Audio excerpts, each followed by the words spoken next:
ayahnya, Lim Kit Siang, penasihat DAP ke Menara Komtar Pulau Pinang untuk menunjukkan kejayaan DAP menakluk negeri tersebut. Lim Guan Eng dengan angkuh menolak untuk mendiami kediaman Sri Teratai. Sebaliknya, beliau menyewa sebuah banglo mewah di Jalan Pinhon dengan segala perbelanjaan ditanggung kerajaan negeri. Untuk menarik undi masyarakat Islam pula, beliau telah menyamakan dirinya sebagai Khalifah Umar Abdul Aziz. Adakah benar Lim Guan Eng adil seperti Khalifah Umar Abdul Aziz? Mari kita lihat apa yang dilakukan oleh Ketua Menteri ke atas rakyat Pulau Pinang. Pada 16 Februari 2009, sebanyak 80 premis penjagaan Melayu yang diusahakan sejak 30 tahun lalu telah dirobohkan di Batu Feringhi. 4 September 2009 pula, 23 buah rumah keluarga India di Kampung Buah Pala dirobohkan. Hanya linangan air mata yang mampu menyaksikan jentolak membaham dengan rakus tempat berteduh mereka selama ini. 1 Julai 2010, 16 buah rumah Melayu di Kampung Pokok Asam mengalami nasib yang sama seperti Kampung Buah Pala. Malahan, kedai makan Doremi, Kampung Binjai, Kampung Tengah dan Medan Ikan Bakar Gold Coast Sungai Nibung juga turut dimusnahkan. Seterusnya, 10 Ogos 2010, Lim Guan Eng melarang 27 peniaga Melayu berniaga di kawasan bangunan Komtar, sedangkan sebelum ini, semasa bulan Ramadan, disitulah tempat peniaga Melayu mencari rezeki. Namun, apa yang lebih mengejutkan apabila seorang khatib bernama Zakaria Ahmad telah mendoakan kesejahteraan Lim Guan Eng dalam doa khutbah Jumaat di Masjid Jami' Menora. Sedangkan sebelum ini, doa kesejahteraan itu hanya untuk Yang di-Pertuan Agong selaku Ketua Agama Islam Negeri. Ketua Staf Pejabat Ketua Menteri, Jeff Uy, telah menunjukkan Islamfobia atau kebencian melampau terhadap Islam apabila menuduh Jemaah Islam Malaysia, JIM, sebagai penganas. Bukan setakat itu sahaja, Kerajaan Pulau Pinang berdolak dalik dalam penganjuran perarakan Maulidur Rasul 2010. Pada awalnya, perarakan tersebut dilarang diadakan, tetapi telah dibenarkan setelah isu ini kecoh di media massa. Modus operandi DAP di Pulau Pinang hampir sama dengan apa yang dilakukan di Selangor.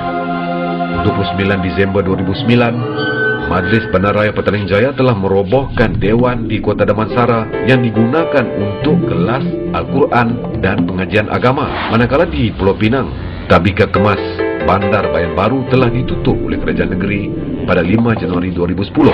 Di Selangor, Teresa Kok mempersoalkan penggunaan tulisan Jawi di papan-papan tanda jalan di kawasan Parlimen Seputih. Manakala di Pulau Pinang, Ketua Menteri telah mengarahkan pemasangan papan tanda jalan dalam berbagai bahasa. Lim Guan Eng juga seolah-olah menunjukkan sikap tidak senang dengan orang Melayu. Nik Ali Muhammad Yunus, Pegawai Kemajuan Negeri, telah dikambing hitamkan. Saya nak ingatkannya, tahu di antara hak dan batil, tahu di antara makruf dan mungkar. Kerana orang macam ini yang hanya berlidah biawak dan diperlekeh sebagai tali barut orang Melayu. Semua ini dilakukan untuk menutup kelemahannya dalam mentadbir negeri Pulau Pinang. Inikah model pemerintahan Khalifah Umar Abdul Aziz? Kenapa semua ini berlaku? Untuk mengetahui puncanya, mari kita menyoroti sejarah penubuhan DAP. Pada 9 Ogos 1965, apabila Singapura telah dikeluarkan dari Malaysia, Devan Nair, ahli Parlimen Bangsa, berusaha menghidupkan semula People's Action Party (PAP) di Malaysia, tetapi telah ditolak oleh Pendaftar Pertubuhan kerana menganggap PAP adalah parti politik Singapura. Maka PAP telah diganti dengan nama baru, iaitu Democratic Action Party (DAP), dan diluluskan pendaftarannya pada 19 Mac 1966. Sekarang, siapa pula di belakang DAP? DAP merupakan parti pelampau-pelampau Cina yang dipimpin oleh dinasti Lim. Mirip Parti Komunis Melaya PKM, Lim Kit Siang menjadi kuasa penentu sebagai Setiausaha Agong bermula dari tahun 1969 hingga 1999. Kemudian, kuasa itu diwarisi kepada anaknya, Lim Guan Eng, dan menantunya Betty Chew Gek Cheng. Manakala Lim Kit Siang didewakan sebagai de facto leader atau ketua umum DAP. Konsep kepimpinan ini meniru corak dinasti Lee Kuan Yew di Singapura. Lee Kuan Yew memegang jawatan Perdana Menteri selama 31 tahun. Kemudian anaknya Lee Hsien Loong pula mewarisi jawatan tersebut. Bagi memastikan dinasti Lee berkuasa di Singapura, Lee Kuan Yew telah didewakan sebagai menteri mentor. Sebenarnya, tradisi penguasaan anak beranak sudah menjadi satu budaya dalam DAP. Kapar Singh menjadi pengerusi DAP, manakala kedua anaknya, Gobind Singh Deo dan Jagdick Singh Deo, menjadi ahli parlimen Puchong dan Adun Datuk Keramat Pulau Pinang. Chong Chien Jiang, naib pengurusi kebangsaan DAP dan Setiausaha Agung DAP Sarawak, merupakan anak kepada Chong Siu Chiang yang memegang jawatan naib pengurusi DAP Sarawak. Begitu juga dengan Nga Komeng, Timbalan Bendahari Agung DAP, merupakan sepupu kepada Ngeh Ko Ham, pengerusi DAP Perak. Kisah kejadian tadi hanyalah sedikit cebisan-cebisan ke arah mencapai agenda besar DAP. Apa agenda besar DAP di Malaysia? Agenda DAP tidak pernah lari dari agenda PAP. Di Singapura, dinasti Lee memperjuangkan konsep Singaporean Singapore. Manakala di Malaysia, dinasti Lee memperjuangkan konsep Malaysian Malaysia. Apa itu agenda Malaysian Malaysia? Malaysian Malaysia adalah perjuangan menuntut hak sama rata, sama rasa, tanpa mengira kaum yang berlawanan dengan tuntutan Islam.